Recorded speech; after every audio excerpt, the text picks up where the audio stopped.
There have been a very mild age-long dispute among royalists as to who came first, the Oba stool or the Onni stool.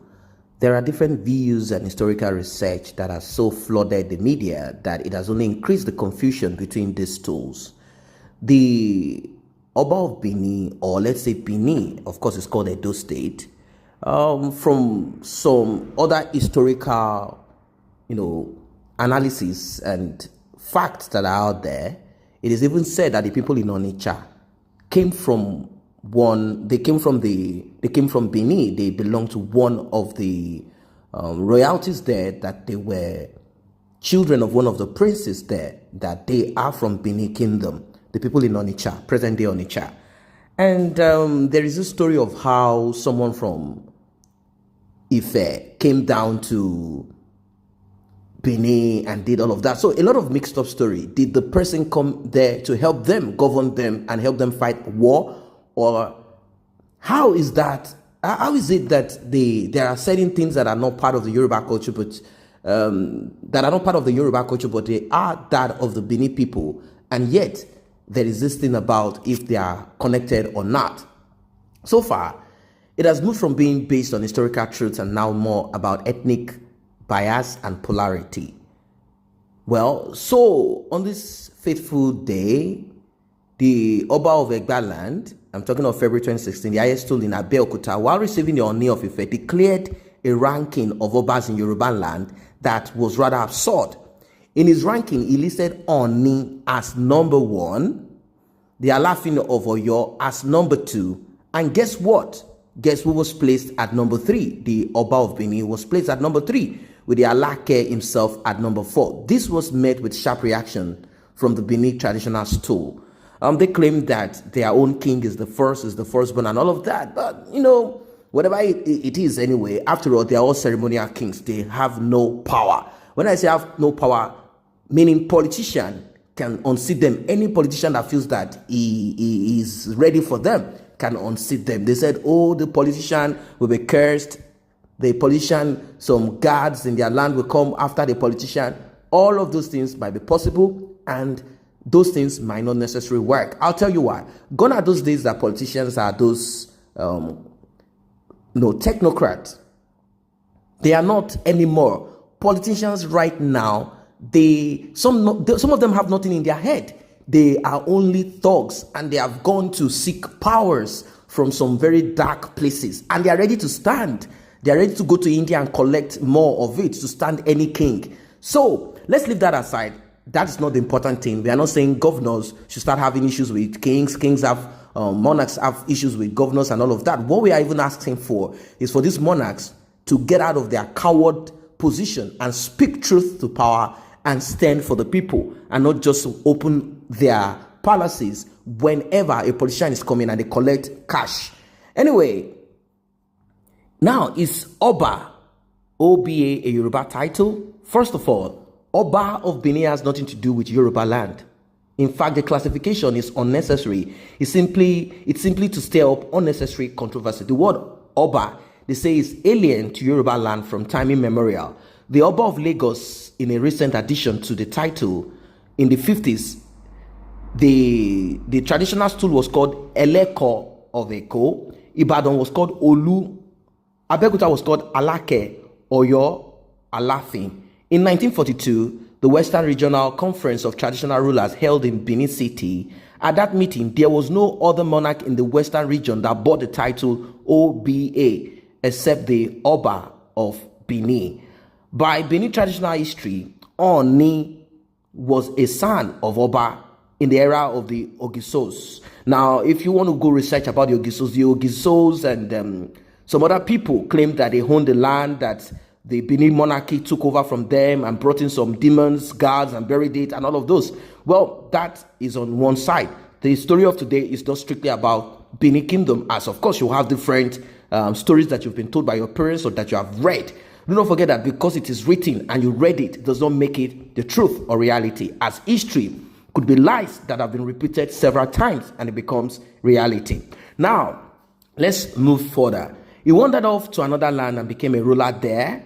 but it took with him core aspects of his monarchical practices and systems. Suffice me to say that every Yoruba Oba suffix added to their titles only came after 1944, according to this article. And of course, reactions trail this. Some are going to go deep and dig to tell you that no, Oba is actually a title owned by the Yorubas, and it was given to the Benin people to have that as a title and all of that. And when you look at both sides of it, does it necessarily mean that the Oba of Benin is superior to Onni of Ife, or Onni of Ife is superior to Oba of Benin? Now, when you talk about superiority, all of them are first-class monarchs. Yes, they are all first-class monarchs. The Oba of Benin cannot come to Ife to govern or to rule or to dictate. The Onni of Ife cannot go to Benin and begin to dictate. That's it. So when we talk about superiority, I think there's nothing that is really needed in that aspect of superiority. Everyone should mind their stool and take care of their own people.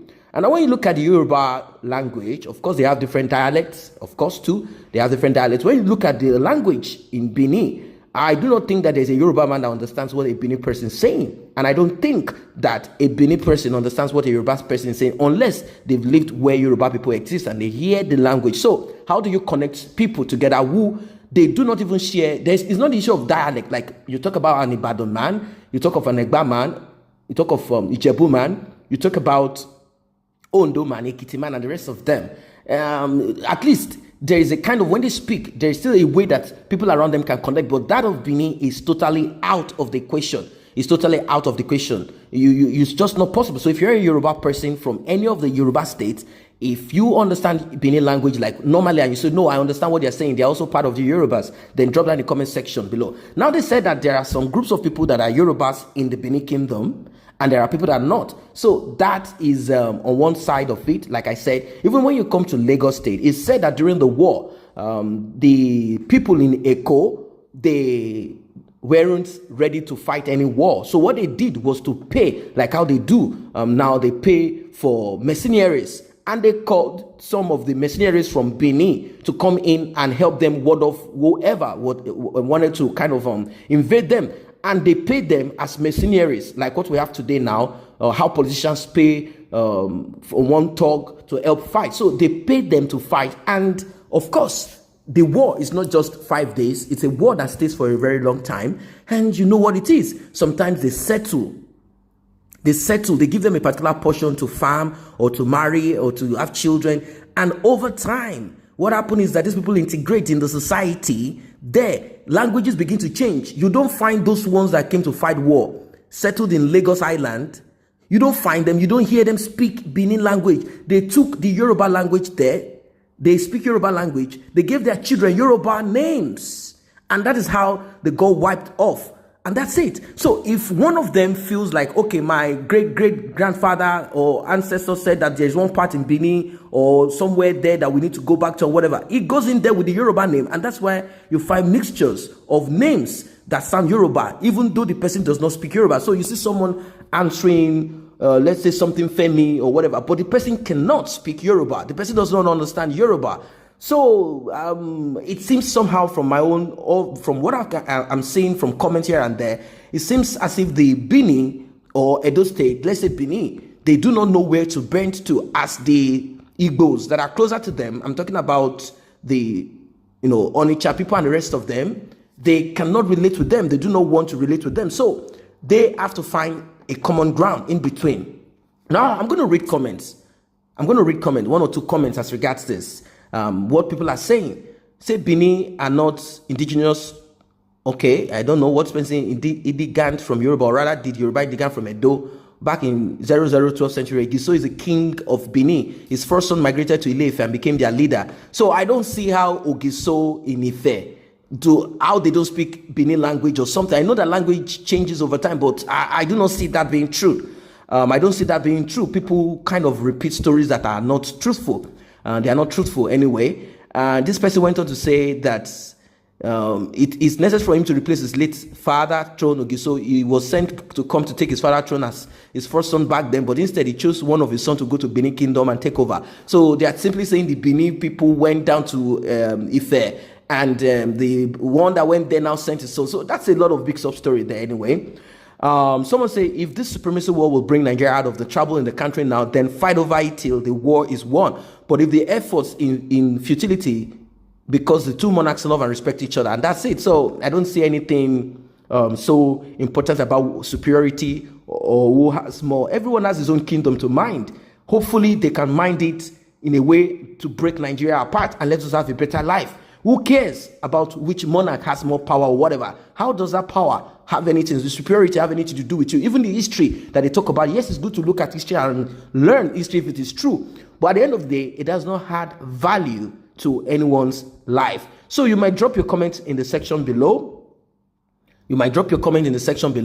Benin, we were told the story of Ekala Dera, who was Ogiso's son, who wandered away to Ife. As a matter of fact, Ile-Ife as Benin pronunciation. However, he met some people there, ruled over them. When the Ogiso died, the people of Benin sent for him because Ogiso had no other male child. He couldn't go, but he sent his own son, Oromio, which also has a Benin pronunciation. The Oba of Benin came first. So that's what some people are saying, but I don't see how they are sending this, sending that, and not sending this. What I'm trying to talk about is that when you look at the Yorubas, there is no Yoruba that puts on red, red, red. But when you look at Benin people, they put on red, red, red. So how are they connected together? I don't know. Maybe they found a way out of that. And also the language, there's no connection between them. So who is the one, Ogiso and Oromio? How come Oromio changed his language when he got to Benin? And how come, the one that went did not take the language to Benin? So who is first or not means nothing. Benin people are indigenous to themselves as who they are, with their language and their culture.